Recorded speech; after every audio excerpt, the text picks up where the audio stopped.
성령의 살바라 이 땅에 불어오소서. 네, 산골의 아침 오늘 말씀은 요한계시록 7장 9절에서 14절 말씀입니다.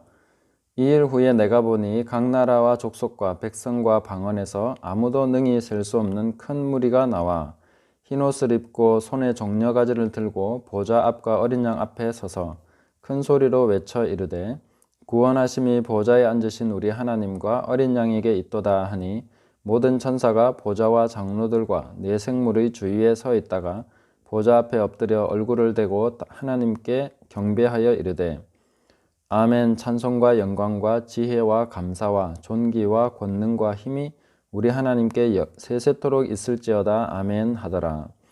장로 중 하나가 응답하여 나에게 이르되 이 흰옷 입은 자들이 누구며 또 어디서 왔느냐. 내가 말하기를 내 주여 당신이 아시나이다 하니 그가 나에게 이르되 이는 큰 환난에서 나오는 자들인데 어린 양의 피에 그 옷을 씻어 희게 하였느니라. 아멘. 자, 이 7장 부분은 6번째 인을 뗀 후에 7번째 인을 떼기 전까지 그 부분에서 삽입된 부분입니다. 계시록에는 이렇게 삽입된 부분들이 종종 나오는데 6번째 나팔과 마지막 7번째 나팔 사이에도 삽입된 부분이 있습니다. 그래서 계시록을 읽다 보면은 종종 삽입 부분이 나오고 또 어떤 부분을 확대 반복 설명하는 부분이 있고 또 어떤 부분은 부연 설명하기 위해서 또 다른 모습으로도 보여주시고 이런 것이 있기 때문에 그냥 쭉 역사의 흐름이라고만 생각하고 보면은 막 헷갈리는 것입니다. 했던 얘기 또 나온 것 같고 비슷한 부분인 것 같은데 또 다른 면으로 보여주시고 이런 것이 있습니다. 그리고 하늘의 모습을 보여주심과 함께 또 땅의 모습, 하늘에서 뭔가가 이루어지면 땅에서 어떤 식으로 펼쳐지는가 이런 것도 보여주고 있기 때문에 이런 것들을 좀 구분해 가면서 이 부분은 부연 설명이고 이 부분은 천상에 있는 실제 존재들이면서 또 이 부분은 환상처럼 보여주신 부분이고 이런 것들을 조금씩 구분해 보면은 계시록이 좀 더 이해하기에 쉬워진다 이렇게 볼 수가 있겠습니다. 제가 완벽하게 설명해 낼 자신은 없지만 또 하나님이 은혜 주시는 대로 함께 보면서 조금이라도 더 계시록을 이해할 수 있도록 그렇게 하면 좋겠습니다. 이 7장 삽입 부분에서 보여주시는 것은 역사, 전체 역사의 흐름 속에서 하나님께서 이 땅의 역사에서 얻고자 하시는 열매가 무엇인가 하는 것을 그 궁극적인 열매의 총화를 보여준다 이렇게 볼 수가 있습니다. 이스라엘에서 구원받은 자 14만 4천, 그 다음에 이방인 중에서 아무라도 능히 셀 수 없는 큰 무리, 허다한 무리들이 구원받아서 하나님 앞에 나와서 찬양하는 모습, 이런 모습을 보여주고 있습니다. 이것이 나중에는 마지막에 가면은 거룩한 성 새 예루살렘으로 보여줍니다. 그러니까 이 사람들이 곧 거룩한 성 새 예루살렘입니다. 그래서 우리가 천국을 이해할 때에 그냥 지금 현재 우리가 경험하는 물리적인 이런 세계 속에서 이해할 수 있는 그런 모습으로 천국에서 우리가 존재하게 될 것이다 라고 생각하면 안 됩니다. 그래서 거룩한 성 새 예루살렘은 그 모든 구성원이 사람인 동시에 또 장소도 되고 건축도 되고 이런 모습으로 존재하고 있는 것입니다. 이게 어느 것이 실제인가? 우리가 보면은 우리는 우리 자신으로 존재하게 될 것이지만 또한 어떤 건축으로서 하나님을 모시는 건축으로서의 우리 존재로서 그 천국에서는 존재하게 될 것이다 이렇게 볼 수가 있습니다. 자, 여기서 매우 흥미로운 대목을 하나 말씀을 드리려고 합니다. 이것이 역사 속에서 전체적으로 구원받은 무리라면은 나도 여기에 있다는 것입니다. 이 말씀을 듣는 여러분도 이 속에 있는 것입니다. 그래서 여기 이 말씀이 기록된 것은 2000년 전이지만 내가 이 무리 속에 있었다는 것이죠. 지금도 이 무리 속에 있고 앞으로도 이 무리 속에 있을 것입니다. 그래서 어떻게 그런 게 가능하냐 이렇게 묻는다면은 우리가 에베소서 1장 말씀에 하나님께서 우리를 선택하실 때에 창세전에 그리스도 안에서 우리를 선택하셨다. 이렇게 말씀하셨습니다. 하나님께서는 없는 것을 있는 것으로 부르시는 분이십니다. 하나님께는 존재하고 있는 것이죠. 그래서 천국에서는 그것이 보일 수도 있는 것입니다. 이렇게 말씀드릴 수 있는 것이죠. 그래서 뭐 이런 것을 어떤 설명을 해내라 이렇게 말한다면 저는 설명할 수가 없습니다. 그렇지만 그것은 사실입니다. 왜냐하면 이 허다한 무리들, 구원받은 엄청난 무리들은 사실 미래에 구원받을 사람들을 다 포함한 무리들입니다. 전체의 결론적인 부분을 보여주신 거기 때문에 구원받은 모든 사람들을 포함하고 있습니다. 당연히 저도 이 무리 속에 있어야 되는 것이고 또 말씀을 듣는 여러분도 이 무리 속에 있어야 되는 것이죠. 그러니까 잘 찾아보십시오. 저도 이 사람들 속에 있습니다. 흰 옷 입고 같이 종려나무 가지를 들고 찬송하고 있는 것이죠. 사도 요한은 이미 천국에서 2000년 전에 저의 모습을 보았고 여러분의 모습도 봤고 기록을 해놨다는 것이죠. 굉장히 신비로운 부분이죠. 그렇지만 그것은 영적으로 또 하나님 나라에서는 사실입니다. 사도 바울이 그래서 삼층천에 가서 들은 이야기에 대해서 사람이 가히 이르지 못할 말이로다. 뭔가 설명할 수 없는, 설명하면 할수록 이상하게 이해되지 않는 것 같은 그런 내용이죠. 그러나 우리가 늘 알 수 있는 것은 계시록에서 계속 반복되는 표현이 무엇입니까? 어제도 계셨고 오늘도 계시고 장차 계실 분, 계속해서 계신 분이라는 거죠. 영원히 계신 것입니다. 과거, 현재, 미래 이렇게 우리는 그렇게 나눠지지만 하나님께는 과거, 현재, 미래가 엉켜 있는 것은 아니지만 동시에 존재하고 있는 것입니다. 그래서 우리는 바로 이 14만 4천 명 이 허다한 무리들, 아무도 셀 수 없는 이 무리들 속에 나 자신도 있다. 저기에 내가 있구나 하는 것을 확인하셔야 되겠습니다.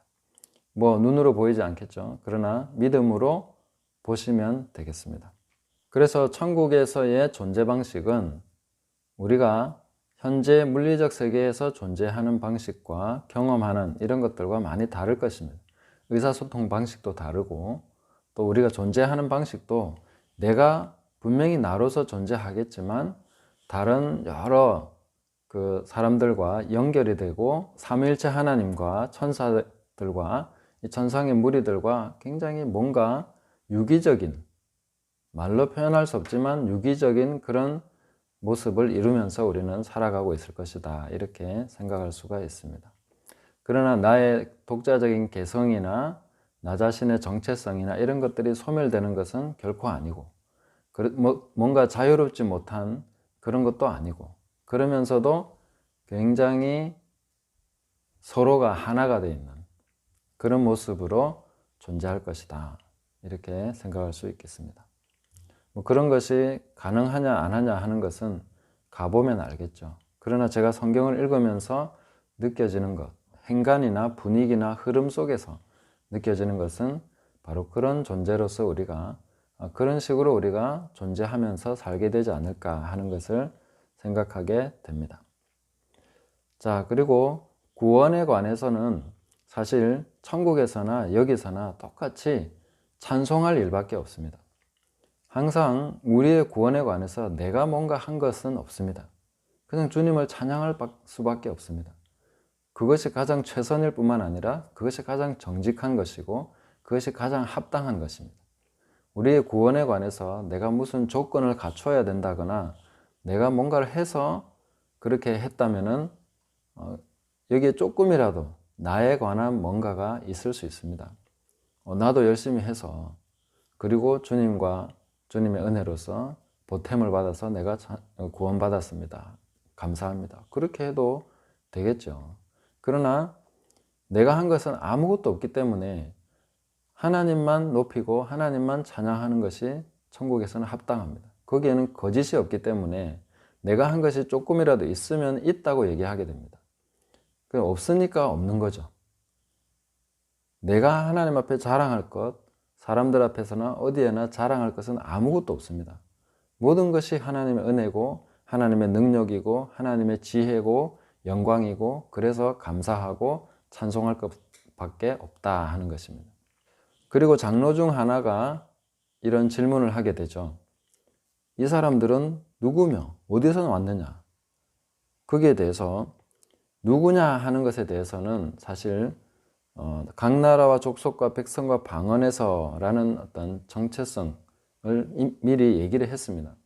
그러니까 특정하는 나라나 그런 것이 있는 것이 아니라 전 세계에서 구원받은 사람들입니다. 이 사람들의 특징은 어린 양의 피에 그 옷을 씻어 희게 했다라고 말하고 있습니다. 이것은 큰 환난에서 나오는 자들이죠. 자, 어린 양의 피에 씻었다는 것과 큰 환난에서 나왔다는 것은 동시적인 표현입니다. 같이 표현되어 있습니다. 환난은 반드시 통과해야 되는 과정입니다. 이거는 선택이 아니라 필수입니다.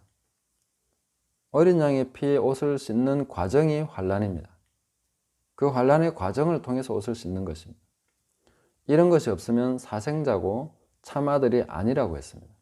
우리는 구원받는 것을 이제 고백주의, 그냥 단지 내가 믿음을 고백했기 때문에 구원받는다라고 얘기하지만 그 고백이라는 것은 실제적으로 출발점입니다.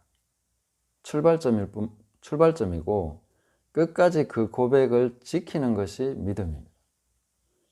내가 한 번 어느 날 고백했다고 해서 그것이 끝난 것이 아닙니다. 그게 시작이기 때문에 그때부터 환난이 시작됩니다. 그 고백을 지키기 위한 환난입니다. 계속해서 오는 환난입니다. 그것이 천국의 비유의 네 가지 밭의 비유의 가장 중요한 핵심 포인트입니다. 말씀의 씨앗이 떨어지면 그때부터 모든 환난이 일어나기 시작하는 것입니다. 말씀의 씨앗이 안 떨어지면 그런 거 당할 필요가 없죠. 그런 거 당할 이유도 없습니다. 그러나 그 말씀을 지키기 위한, 그래서 그 고백을 지키기 위한 계속 그 과정을 우리는 겪어나가게 되는 것이죠. 그런 과정을 통해서 어린 양의 피에 옷을 씻게 되는 것입니다. 그냥 한 번 고백하고 끝났습니까? 아닙니다. 우리는 경험적으로도 알고 있습니다. 계속해서 회개하고 또 회개하면서 어린 양의 피에 합당한 수준에 이르기까지 회개하는 것입니다. 회개는 그냥 내가 잘못했구나 하는 정도에서 회개하는 것이 아닙니다. 예수님의 피로 씻는 것입니다. 이 피로 씻는다는 것은 이 피의 수준에 맞는 회개, 거기까지 가야 되는 것입니다. 예수님의 피의 수준의 회개를 해야 됩니다. 세상에 어떤 옷을 피로 씻어서 깨끗하게 할 수 있습니까? 그런 옷은 없습니다. 이것은 하나의 굉장히 중요한 역설적인 상징입니다. 우리가 어린 양의 피로서 계속해서 깨끗함을 받는다는 것, 이것으로 씻어야 된다는 것. 어린 양의 피로 씻는 사람이 어떻게 살아야 되는지를 한번 생각해 보십시오. 예수님의 피로서 자기를 씻는다는 것이 어떤 의미인지를 한번 생각해 보십시오. 이것이야말로 우리의 구원이 어떤 성격을 가지고 있는가를 보여주는 것입니다.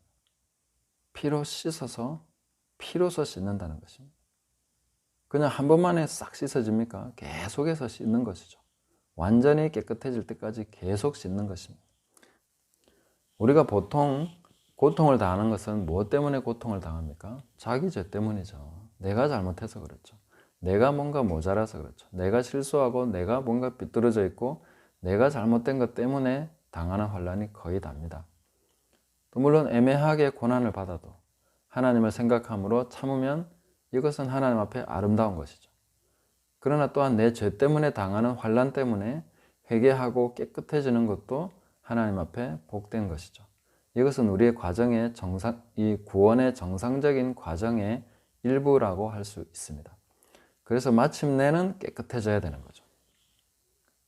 우리가 교회는 다니는데 늘 죄짓고 회개도 하지 않고 이전의 삶과 똑같은 삶을 살아가고 있고 이전과 아무것도 달라진 것이 없다면 그 사람의 구원을 어떻게 확인할 수 있습니까? 그리고 어린 양의 피로 씻었다는 것이 어떻게 확인이 됩니까? 피로 씻었는데 깨끗해지지 않았다는 것이 말이 됩니까? 세탁기에 옷을 넣고 한번 돌리고 나왔는데 전혀 때가 벗겨지지 않았다는 것이 이해가 되는 것입니까? 교회 다닌다는 것으로 구원받았다 할 수 없고 이 환난 속에서 내가 깨끗해졌느냐로 구원의 그 확실성, 그것이 증명이 되고 확인이 되는 것입니다. 그래서 이런 과정이 끊임없이 계속되면서 점점 더 깨끗해지는 것이죠. 단 한 번이 아니라 계속해서 깨끗해지는 것입니다. 우리가 그리스도인으로서 무슨 환난을 당한 일이 있습니까? 우린 착하게 살고 정직하게 살면 이 땅에서 형통하면 살게 되죠. 그러나 그것은 우리가 적당한 수준에서 살려고 할 때 그렇습니다.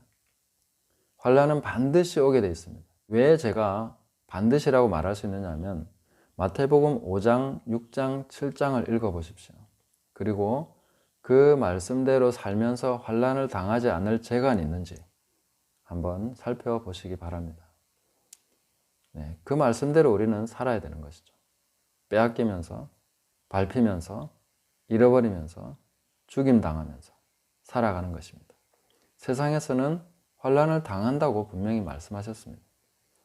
안 당하면 이상한 것이죠. 환난이 없으면 내가 정상적인 그리스도인인가? 환난이 없다면 난 정말 구원받은 사람 맞는가?